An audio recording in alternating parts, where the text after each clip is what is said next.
Salut à vous tous, je suis très content de vous retrouver aujourd'hui dans le journal La Bande Dessinée. Et oui, nous avons rendez-vous du côté de Polymanga avec un nouveau scénariste, Arnaud Delaune. C'est à lui qu'on doit la nouvelle série en bande dessinée de Senseiya. Et oui, vous ne rêvez pas, les Chevaliers du Zodiaque sortent presque 40 ans après la série en dessin animé, sortent maintenant en bande dessinée. Et oui, pour notre grand plaisir, nous avons rendez-vous maintenant avec Arnaud Delaune. Arnaud Delaune, bonjour. Oui, bonjour. C'est une chance en fait de t'avoir ici à Polymanga et en plus pour un gros événement en fait, la bande dessinée Les Chevaliers du Zodiaque en bande dessinée européenne. Ouais, alors c'est vrai que ça c'est une vraie chance, hein. On a un cadre qui est absolument magnifique ici et pour un projet qui me tient à cœur depuis super longtemps. Une grosse pensée à Jérôme, qui est le dessinateur et qui est un vrai complice dans ce projet-là. Une adaptation officielle de la BD Senseiya, ouais, effectivement. C'est vrai que vous n'êtes pas non plus un inconnu de la bande dessinée, vous avez quand même travaillé avec, on parlait de Jérôme Alki, pour la bande dessinée surnaturelle, excusez-moi. Et c'est vrai que c'est une super bande dessinée qui est sortie il y a 10 ans aux éditions Delcourt. Ouais, alors donc ça en fait c'est grâce à Surnaturel que j'ai réussi à convaincre Jérôme de passer au dessin. Lui, enfin la bande dessinée, lui est vraiment quelqu'un qui est un illustrateur né en fait. Et j'ai réussi à le convaincre de se lancer dans cette BD qui était nos premiers pas en tant qu'auteur de bande dessinée avec Delcourt qui nous a beaucoup aidé. Série en 4 tomes qui se termine et qui a été un chouette moment. Ouais.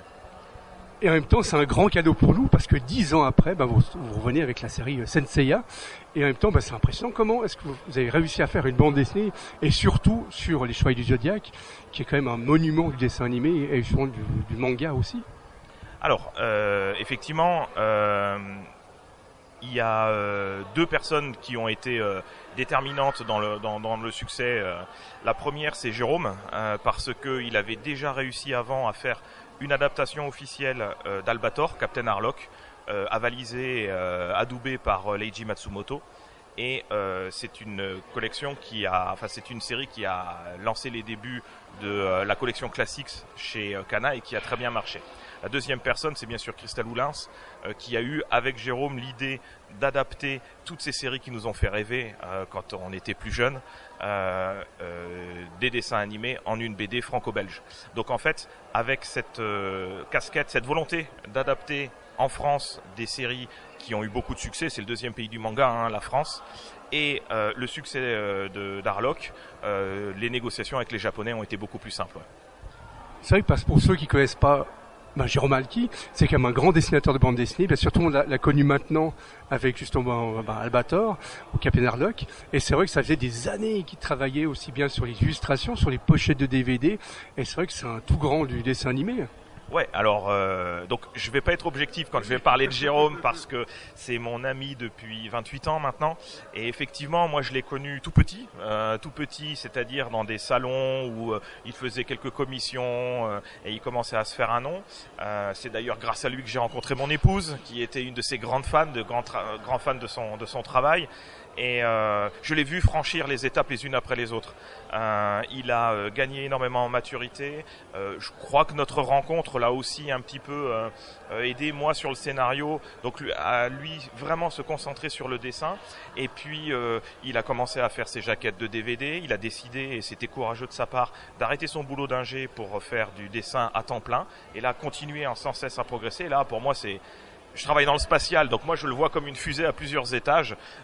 Il a fait les jaquettes DVD, il a fait une première BD, il a travaillé avec Mythix, avec Patrick Sobral quand même, monsieur les légendaires, excusez du peu. Et puis Albator, Senseiya, et encore c'est que le début, je sais qu'il va vraiment atteindre les étoiles. Avec la nouvelle série, parce qu'on peut dire même si c'est une série qui est mythique, qui est de 85, ça renaît en bande dessinée européenne, donc Senseiya ou Les Chevaliers du Zodiaque. Est-ce que vous avez réussi à toucher en fait le grand monsieur Massimo Kurumada? Est-ce que vous avez réussi en fait à le toucher? Comment ça s'est passé? Alors oui, tout à fait. Donc tout ce qui a été écrit, tout ce qui a été fait a été avalisé par Akita Shoten, monsieur Kobayashi, son éditeur, et par Masami Kurumada Sensei. On n'a pas eu la chance de le rencontrer parce que le Covid est passé par là et que voilà, les Japonais sont très précautionneux là-dessus. Puis Monsieur Kurumada est plus tout jeune. Mais en revanche, on a énormément d'échanges. Et d'ailleurs, dans la version collector, on explique comment ces échanges se font là.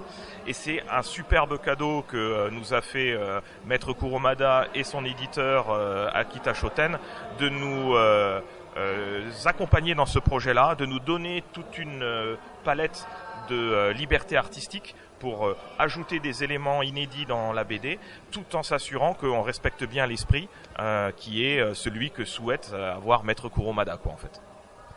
Et si je ne me trompe pas, il y aura 5 volumes. Oui, alors bon, comme je vous l'ai dit, moi en fait je suis ingénieur de formation, moi j'aime bien les choses carrées, anticipées, et donc l'une des premières choses que j'ai dû faire, Jérôme avait fait ses preuves avec Albator, moi il fallait que je fasse mes preuves en tant que scénariste, et faire mes preuves c'était lancer toute l'histoire et expliquer comment ça allait se passer, les grandes arches narratives.